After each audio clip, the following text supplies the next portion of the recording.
Приветствую вас, уважаемые садоводы и огородники! Сегодня поговорим о самом известном и распространенном вредителе наших садов и огородов – о тле. Я расскажу о простых и очень эффективных экологичных средствах борьбы с тлей и об эффективных биопрепаратах для защиты растений от тли.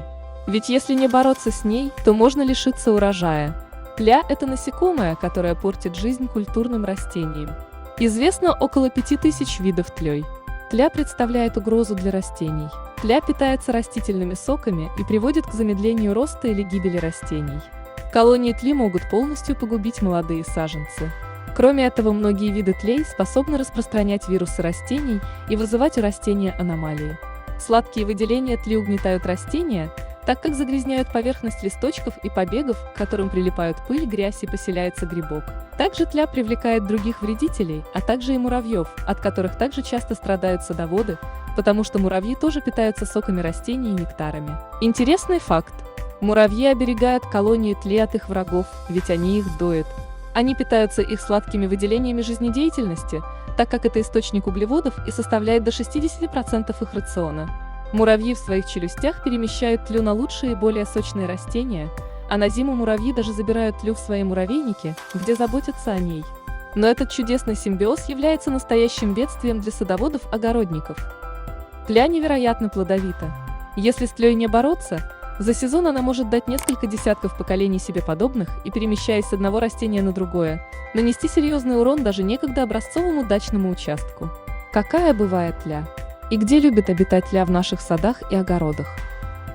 Листовая тля. Ее любимая пища – листья смородины. Свекловичная или бобовая тля.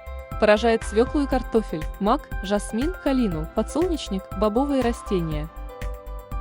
Огуречная тля обитает на огурцах, бахчевых культурах, арбузах, тыквах, дынях, а также поражает кунжут, арахис, свеклу.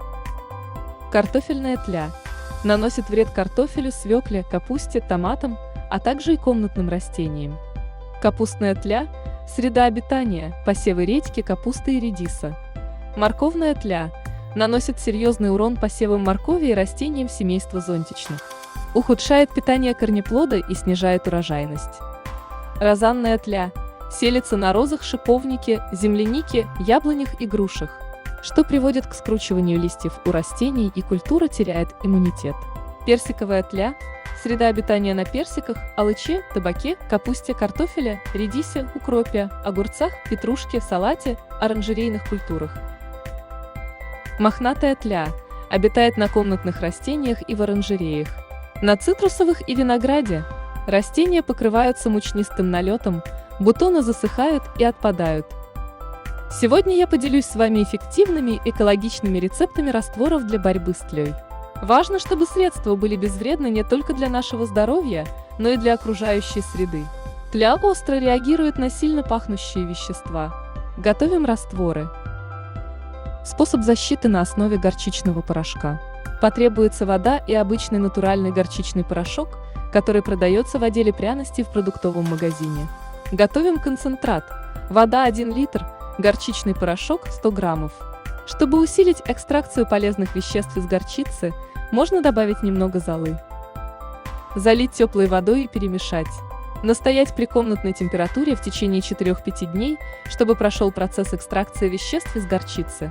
Потом разбавить в 10 литрах воды. Раствор процедить и залить в опрыскиватель. Повторять обработку растений каждые 10 дней. Следующий способ – мыльный раствор. Хозяйственное мыло безопасно и экологично.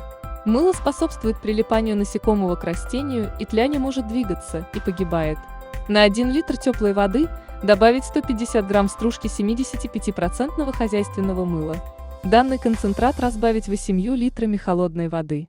Для усиления эффекта можно добавить 200 граммов сухого табака и несколько стручков жгучего перца.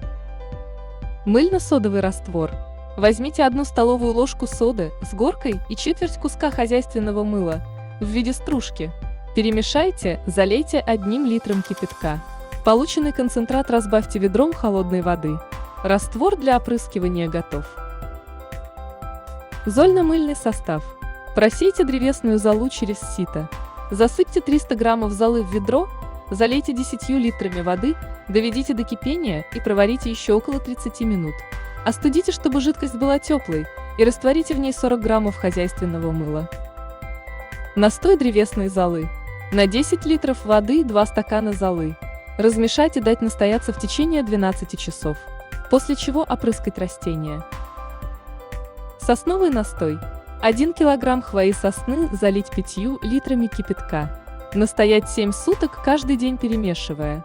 Перед опрыскиванием развести настой 1 к 1. Если ситуация бедственная, то применяйте тяжелую артиллерию, но при этом безопасную.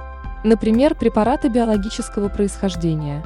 Актара быстро тормозит питание насекомых. При опрыскивании проникает внутрь растения, но почти не попадает в плоды. Эффективен против насекомых, живущих на нижней стороне листа. Актоцид – это натуральный, чистый биологический препарат природного происхождения. Обезвреживает тлю, плодожорку, паутинного клеща и других вредителей. Биопрепарат используют для защиты декоративных и сельскохозяйственных культур. Бетоксибациллин можно применять весь сезон, от всходов до последнего мгновения сбора урожая. Основа препарата – бактерии. Для растений, полезных насекомых, например, пчел, животных и человека, бетоксибациллин безвреден. Липидоцид – биологический инсектицид избирательного действия на основе спор культуры бактерий. Защищает плодовые культуры от широкого спектра вредителей, не вызывая у них привыкания. Фитоверм – основу препарата составляют продукты жизнедеятельности почвенных микроорганизмов. Эффективен против разных видов вредителей – тля, клещи, трипсы и другие. Препарат безопасен для людей и растений. Он не проникает внутрь растений и не накапливается в плодах. Через 6-8 часов после обработки вредители перестают питаться. Опрыскивание растений проводить при температуре от 18 до 30 градусов в безветренную пасмурную погоду. При жаркой погоде его эффективность увеличивается. Профилактика появления тли. Высаживайте на грядках растения с резким запахом, цветы пряности, например, мяту, бархатцы, укроп. Привлекайте птиц, полезных насекомых, например, божьих коровок. Теперь вы знаете, где обитает и как выглядит тля, а также как бороться с тлей. Эта задача непростая, но вполне посильная. Если понравилось, то не забывайте поставить лайк и подписаться на канал Садэксперт, чтобы не пропустить полезные видео. Надеюсь, эти советы пойдут вам на пользу. Желаю всем обильного урожая!